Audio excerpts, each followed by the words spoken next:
여러분, 예수님이 죽으시고 난 다음에 제자들은 자신의 본색을 발견하게 됩니다. 원래 그들의 모습, 예수를 부인하고 저주하고 도망치는 그것이 원래 제자들의 모습이었고 그들이 가지고 있었던 신앙의 깊이였습니다.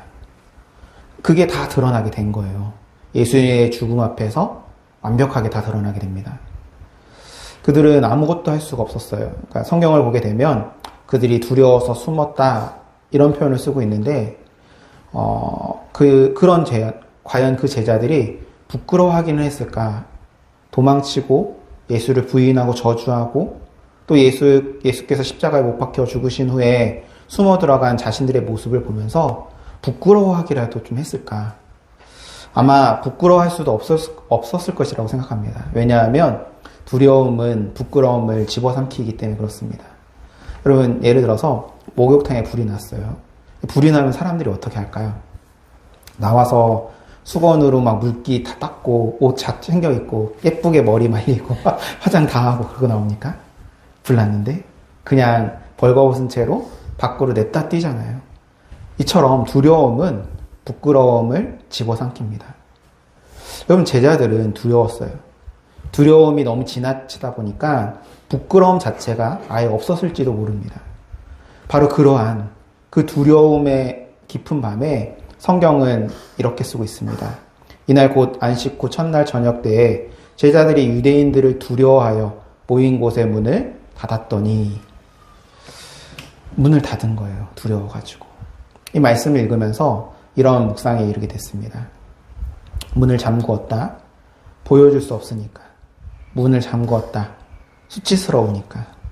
문을 잠그었다. 두려우니까.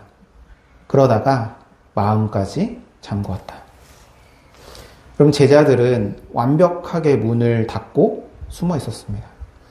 그건 완전한 비굴함이었어요. 만약에 제자들이 혼자 있었다라고 생각하면 그래서 조금 이해할 수 있을 것 같아요. 그 두려움을. 그런데 이 사람들은 같이 있었어요. 함께. 그러면 좀 서로한테 기대어서 좀 뭐 저항 비슷한 거라도 할 수 있을 법도 하지만 오히려 숨는 것에 동조하고 서로의 모습을 보면서 이렇게 자기 위안을 삼고, 그러니까 나만 이러는 게 아니라 쟤도 저러네 이러면서 위안을 삼고 자기 합리화를 하는 거예요. 어쩔 수 없다고. 어느 누구도 그 상황에서 다른 행동을 할 만한 용기가 없었습니다. 여러분, 이렇게 두려움이 부끄러움을 집어삼켜버린 이 치욕스러운 현장으로 부활하신 예수님이 찾아오시는 거예요. 근데 이 오시는 장면이 너무 감동적입니다. 말씀 보시면 이날 곧 안식 후 첫날 저녁 때에 제자들이 유대인들을 두려워하여 모인 곳의 문을 닫았더니 예수께서 오사 가운데 서서 이르시되 너희에게 평강이 있을지어다. 여러분, 문을 닫았다. 어떤 종류의 문이든 다 닫혀 있었다는 뜻이에요. 여기에는 제가 앞에서도 이야기한 것처럼 마음의 문도 닫혀 있었을 거예요. 완벽하게 닫혀 있었어요. 어떻게 그렇게 도무지 들어갈 틈조차도 없는 완벽한 밀폐 상태였는데, 그러니까 마음도 닫혔고 문도 닫혔고 완전히 닫혀 있는 그 상태였는데 그 안으로 누가 오셨냐? 부활하신 예수님이 찾아오신 거예요. 사실 주님에게는 문이 의미가 없습니다. 왜냐하면 주님에게는 왜 주님에게 의미가 없을까? 바로 주님이 문이시기 때문에 그렇습니다. 문을 잠그는 거 의미가 없어요. 밀치는 순간 무덤을 가로막는 바위가 열렸고 발을 내딛는 순간 바다가 열렸습니다. 두드리는 순간 마음이 열렸던 거예요. 이처럼 문 대신 예수 그리스도께서 모든 닫혀있는 문을 열고 들어오시면서 하신 첫 번째 말씀이 너무 기가 막힙니다. 너희에게 평강이 있을지어다. 여러분, 그 순간 제자들은 어떤 반응을 보였을까요? 예수님께서 나타나셔서 너희에게 평강이 있을지어다 라고 축복을 하시는 이 모습을 보면서 제자들은 어떤 반응을 보였을까요? 아마 고개를 다 숙이지 않았을까요? 모두 다 부끄러웠을 거예요. 자신들의 적나라한 모습이 다 드러났고 또 애써 외면하고 덮어놨고 있었는데 주님을 보는 순간 다시 그것이 다 드러나는 거예요. 그래서 그런 상황이에요. 그런데 더 이상한 거는 주님은 그런 제자들에게 호통을 치지 않습니다. 아니 차라리 호통이라도 치셨으면 어쩔 수 없었는 거 아니냐고 변명이라도 할 텐데 주님은 도리어 자신들을 축복하시면서 나타나시는 거예요. 그런 주님과 제자들 사이에 어떤 침묵의 시간이 흐르지 않았을까 생각되어집니다. 예수님이 들어오시면서 너희에게 평강이 있을지어다 라고 말하는 순간 제자들은 당황했을 것이고 이내 부끄러움이 찾아와서 고개를 들 수 없었을 것이고 아무 말도 할 수 없는 그런 어색한 침묵이 흘렀을 것입니다. 이 상황을 좀 묵상해 봤어요. 과연 제자들은 어떻게 반응했을까? 이 상황에서. 아마도 주님 앞에서 제자들은 부끄러워서 얼굴이 빨갛게 달아올랐을 거예요. 그런데 조금 시간이 지나자 그 얼굴에 웃음이 지어졌을 것입니다. 빨갛게 상기된 얼굴로 웃고 있는 거예요. 왜냐하면 행복하니까. 왜냐하면 두려움이 사라졌으니까.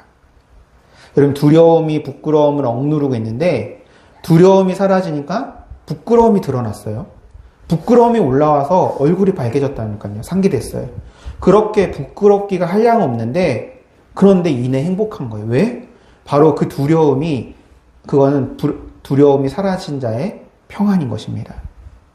너무나 아름다웠습니다. 주님을 보는 순간 부끄러웠지만 행복한 거예요. 까짓것 좀 부끄러워도 괜찮은 거예요. 당신이 오셨으니까. 고개 들 수도 없지만 그래서 너무 부끄러워서 고개를 푹 숙이고 있지만 푹 숙이면서 웃음이 지어지는 거예요. 미소가 떠오르는 거예요. 부끄러운데 행복한 거예요. 부끄러운데 아름다운 거예요. 주님이 오심으로 너무나 모든 것이 아름다운 거예요. 여러분, 주님 앞에 나올 때 우리는 우리 죄 때문에 부끄럽습니다. 여러분 감춰져 있는 여러분의 민낯이 여러분의 죄가 드러난다? 여러분, 그 드러나는 순간 우리는 부끄러움으로 얼굴을 들 수가 없을 거예요. 우리의 죄, 우리의 더러운 마음, 악한 마음, 불의함과 부정함 때문에 부끄럽고 수치스럽습니다. 그렇게 부끄럽게 주님 앞에 나왔지만 그런 우리에게 평강을 주시고 우리를 안아주시는 주님 때문에 아름다운 거예요. 부끄럽지만 아름다운 거. 여러분, 그것이 바로 기독교입니다.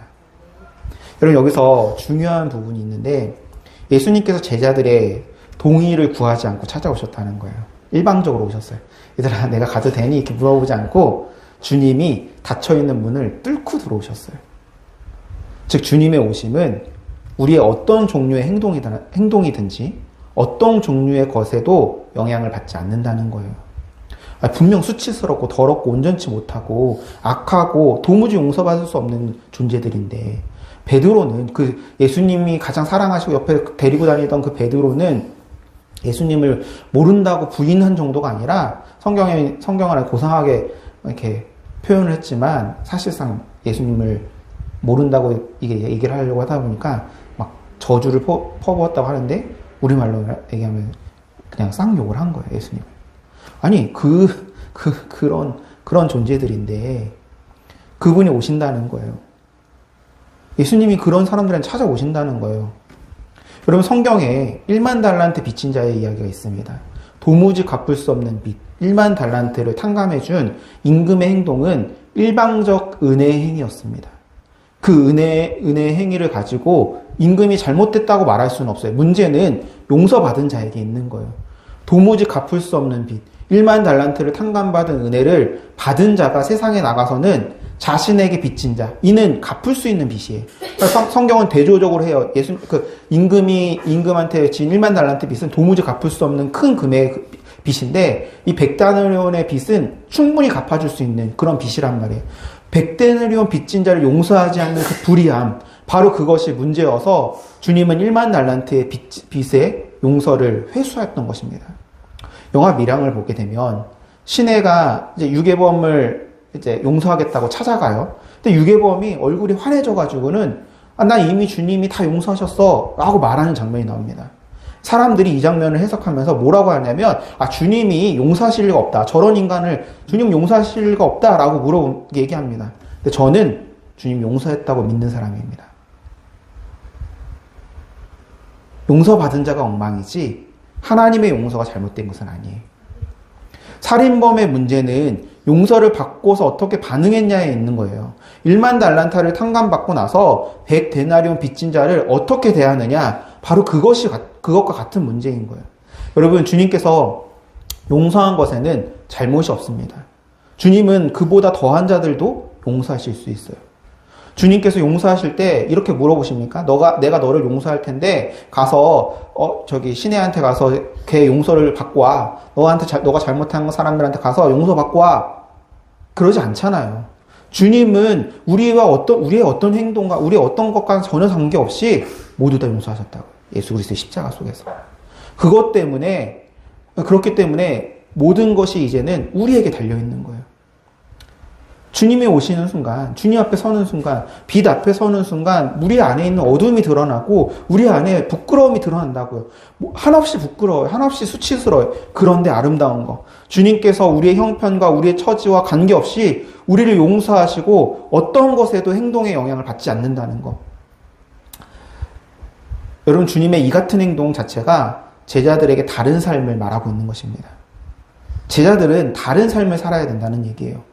예수님의 사람들, 하나님의 백성들은 세상과 다른 삶을 살아야 된다는 거예요. 주님의 무한한 용서를 경험한 제자들은 이제 이 같은 질문이 생겼을 거예요. 주님께서 용서하시고 평강을 구하는 그 기가 막힌 상황 속에서 그러면 우리는 이제 어떻게 살아야 되는가? 여러분, 오늘 이 부활의 아침 우리에게도 똑같이 하나님께서는 물으십니다. 너 이제 어떻게 용서할래? 내가 다 용서했어. 근데 너 어떻게 행동할래? 어떻게 살래? 이에 대한 답을 주님께서 말씀하셔요. 어떻게 살아야 되는지에 대한 그 이야기가 21절에서 23절까지 말씀입니다. 예수께서 또 이르시되 너희에게 평강이 있을지어다. 아버지께서 나를 보내신 것 같이 나도 너희를 보내노라.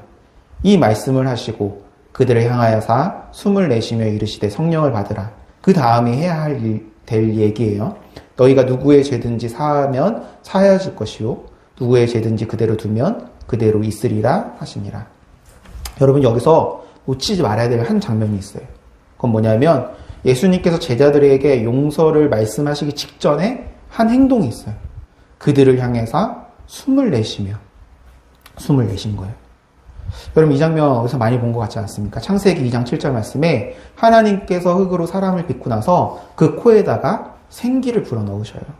그때 비로소 사람은 생명이 됩니다.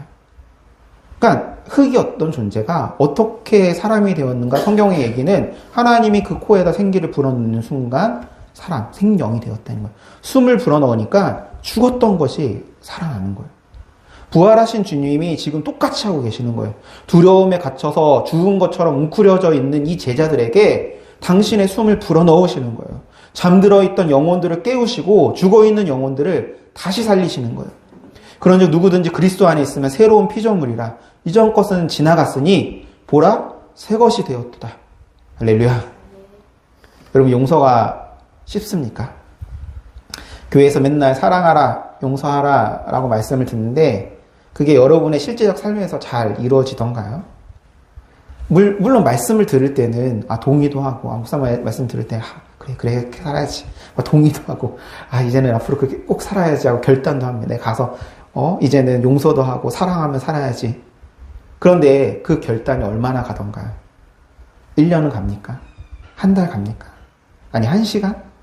예배당 문 열고 나가는 순간 다 사라져버려요. 학교에서나 직장에서나 나를 힘들게 하는 사람을 용서하겠다라고 다짐을 해요. 그런데 월요일 아침 그 사람의 얼굴을 보는 순간 그 마음은 싹 사라져버리잖아요. 이처럼 우리는 우리에게 100데나리온 빚진 자를 용서할 수 있는 힘이 없습니다. 주님도 그걸 알았던 거예요. 너희가 100데나리온도 용서할 수 없다라는 걸. 그래서 용서하라고 하시는 말씀하시기 전에 무엇을 하셨냐? 당신의 영, 성령을 주시는 거예요. 그래, 너네 힘으로는 할 수 없어. 그런데 나의 힘으로는 가능해. 나와 함께라면 너 할 수 있어. 내가 너를 새롭게 빚어줄게. 그럼 만약에 우리가 스스로를 용서할 수 없다면, 스스로 용서할 수 있다면 성령이 무슨 필요가 있겠습니까? 또 우리가 스스로 사랑할 수 있다면 굳이 새로운 피조물이 될 필요가 뭐가 있어요? 그런데 우리는 스스로 용서할 수도 스스로 사랑할 수도 없는 존재들이에요. 우리 속에 우리를 지배하고 있는 죄가 우리를 그렇게 묶고 있어요. 예수 그리스도의 대속적 죽음으로 분명히 우리는 그 죄로부터 해방되었지만 여전히 우리 스스로 죄에 속하여서 죄인으로 산다는 게 문제인 거예요. 그런 우리에게 사랑할 수도 용서할 수도 없는 거예요. 그런 우리에게 주님께서 말씀하시는 거예요. 나의 안에 거하라. 주님, 예수 그리스도 안에 거하라. 내가 너와 함께 할게. 더 이상 너는 죄에 속한 죄인이 아니야. 내가 십자가에서 너의 모든 죄를 대속했다. 너는 더 이상 죄인이 아니야. 너에게 속한 것은 너는 나에게 속한 나의 자녀야. 이제는 하나님의 자녀답게 살아. 할렐루야. 이제 어떻게 살아야 되는 것에 대한 그 물음에 대한 주님의 답은 하나님의 자녀답게 살아. 너네 이제 하나님의 자녀야. 너네 이제 새롭게 창조된 새로운 피조물이야. 하나님의 자녀답게 살라. 구체적인 얘기가 용서예요. 주님이 우리를 무한히 용서하신 것처럼 앞으로 사는 동안에 용서하며 살라는 거예요. 여러분, 우리는 예수님의 부활의 사건을 이야기하면서 놓치지 말아야 될 핵심 메시지가 바로 용서입니다. 여러분, 이 시대의 기독교의 위기는 뭘까요? 바로 용서의 부재예요. 도무지 용서할 수 없는 상황이 만들어지고 있습니다. 아니, 피해자는 준비도 안 되었는데 가해자가 일방적으로 용서를 선포하는 뻔뻔함이 일어나기도 합니다. 이처럼 도무지 용서할 수 없는 상황이 벌어지고 있는데 그럼에도 불구하고 용서해야 한다. 이게 바로 기독교의 메시지거든요. 물론 옳은 것과 불의한 것을 구분하고 고쳐야 될 것과 바르게 잡아야 될 것을 포기하는 것을 용서라고 말하는 것은 아니에요. 구분 것을 구분대로 놔두고 불의함을 불의한 대로 놔두는 것이 용서는 아닙니다. 그런데 그 악한 것과 더러운 것과 온전치 못한 이 세상에 구부러진 것들을 바라보면서 이미 우리 마음속 안에 그것들을 다 용납하는 마음을 가지고 만나는 것이 바로 용서입니다. 왜 그런 마음을 가질 수 있냐? 우리가 그렇게 구부러진 자였고 우리가 그렇게 온전치 못한 자였고 그런 우리를 하나님께서 용서하셨기 때문에. 여러분, 이 세상에 돌아가는 현실과 이 말씀을 묵상하다가 갑자기 좀 수치스러워졌어요. 제 자신의 모습을 보면서 수치스러운 거예요. 조영범이라는 존재가 여러분이 보시기에는 어떨지 모르겠지만 목사니까 깨끗하겠지? 여러분, 아니에요. 더럽습니다.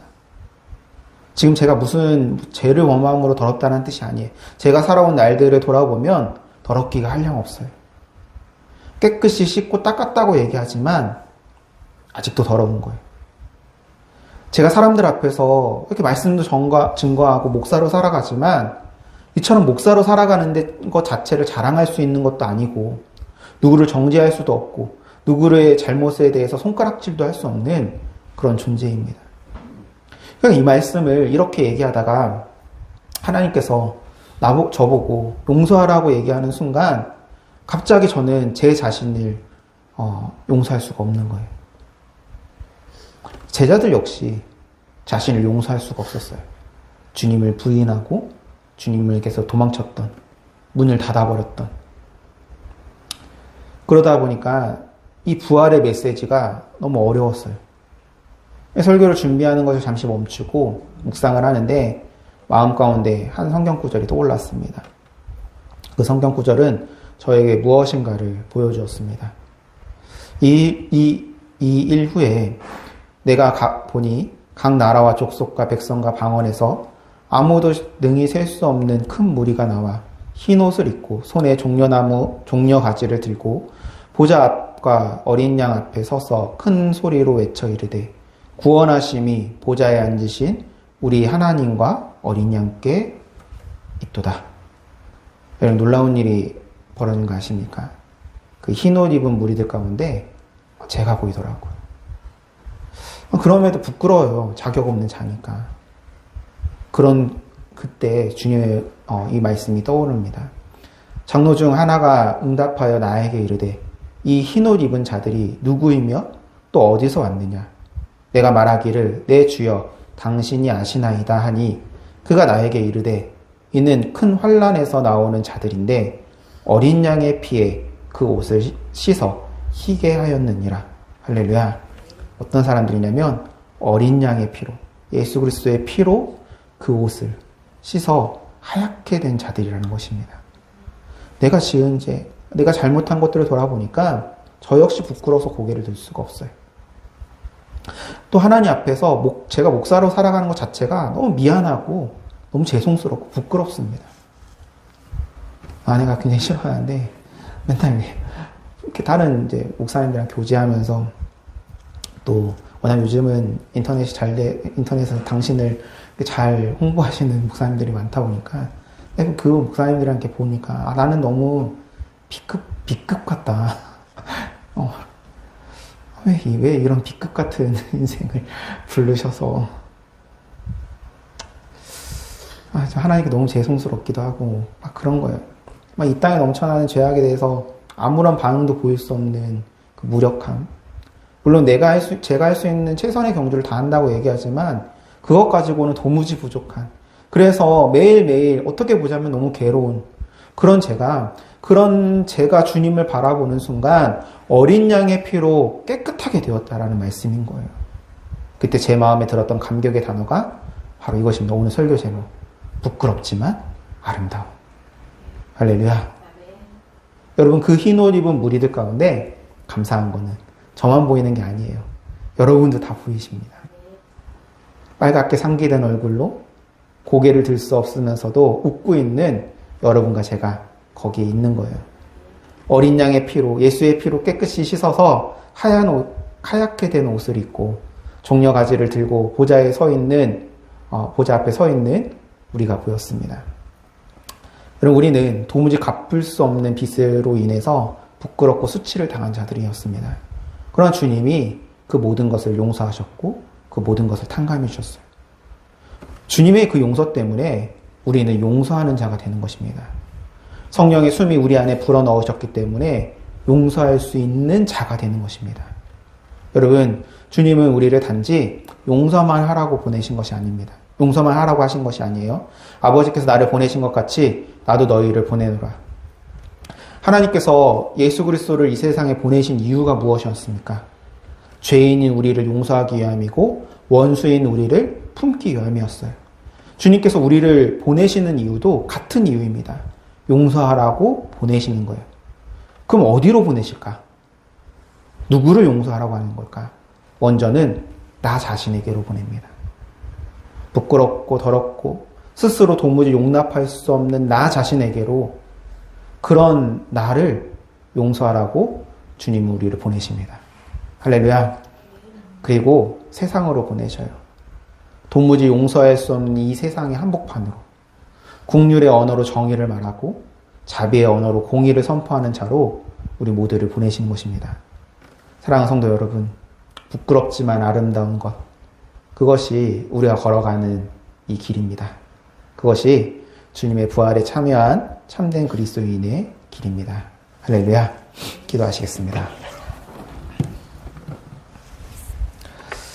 하나님 아버지, 두려움과 수치심으로 마음의 문을 굳게 잠그고 숨어있던 제자들에게 벽을 뚫고 찾아오신 주님의 그 일방적인 사랑을 오늘 우리가 대면하게 됩니다. 우리 역시 주님을 부인하고 세상의 가치 앞에 비굴해지며 스스로 초라함에 고개 들지 못할 때가 참으로 많았습니다. 우리 안에 여전히 남아있는 죄의 흔적과 연약함 때문에 한없이 부끄럽기만 합니다. 그런 우리를 주님께서는 그 부끄러움의 자리에서 그대로 머물게 하지 않으시고 어린 양의 보배 피로 우리의 옷을 씻어 희게 하시며 평강이 있을지어다 말씀하시니 참으로 감사합니다. 주님의 그 용서가 우리를 다시 아름답게 빚어감을 믿습니다. 오늘 우리에게도 성령의 숨을 불어넣어 주시옵소서. 그 거룩한 숨길로 우리의 영혼이 다시 살아나게 하시고 우리의 힘으로는 도무지 용서할 수 없는 용서의 문을 열게 하여 주시옵소서.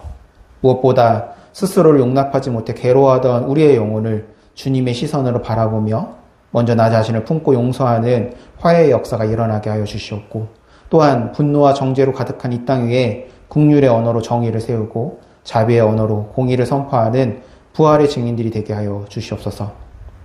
부끄러운 우리를 아름답다 불러주시는 주님의 은혜를 의지하며 날마다 새롭게 빚어갈 우리들의 삶의 경주를 기쁨으로 달려가게 하여 주시옵소서.